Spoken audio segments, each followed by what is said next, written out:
So today I have been shopping, and it was a pretty nice flea market.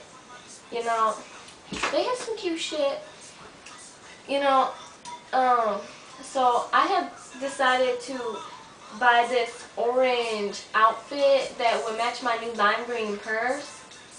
So, you know, it was about $3, so I buy it. And I be walking home, and this white girl comes up to me and she be judging my outfit. And I'm like, girl, don't be judging, you fake. At least these are real, you know? And I said, this outfit was about $3, and she's like, $3? Would you get that at the flea market? And I'm like, yeah, cause I'll save my money. So, and she be laughing. So I take off my pink slippers and I start beating her with them, and